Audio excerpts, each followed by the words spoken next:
Hi, in this video, I'm going to show you how to download the Jdbc source code for our project. So when we work on the project, you actually have two options on how you want to work through the code. The first option is that you can follow along and write the code with me. So I have a set of starter files that you can start with, but then the bulk of the coding you'll actually do from scratch. So a lot of hands-on coding, and you can follow along in the videos with me. Or we have an option two. You can skip writing the code.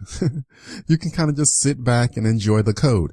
And so I have the full solution code available. So all of the final code you'll have available. You can access it, review it, and then deploy it to your system. So either way, you can write the code from scratch with me, or you can make use of option two and simply just download all the finished code and deploy it.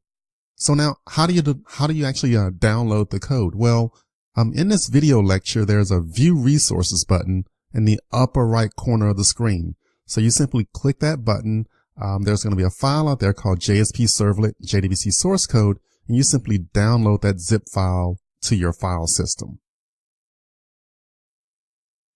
All right, so here's my file system, and let's assume that I've already downloaded the code. The browser will normally put this into the downloads directory. So here's my zip file that's been downloaded by my browser.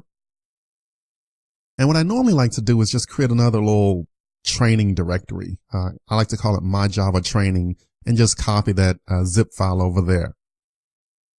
And then I can move into this directory, and now I can simply unzip that zip file.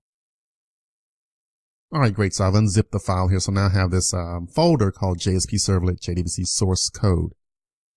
Now there's a couple of files in here. The first one is a readme.txt, just a basic about me file. Setup instructions as far as how to set up the project and deploy it. There's a collection of SQL scripts for creating a user and creating our database tables. We'll talk about the SQL scripts later.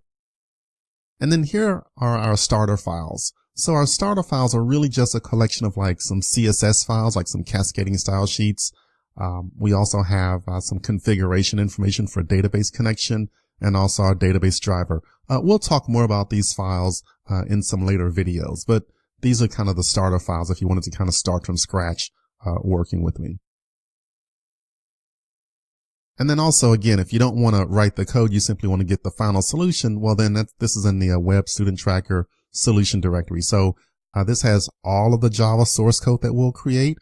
All the completed code is there, and also in the web content directory, all of the JSP files and related web assets. So basically everything's here. You can grab this off the shelf as a final solution and then take it and deploy it. So either way, you can start from scratch, or you can simply take the solution and move on. So the choice is yours.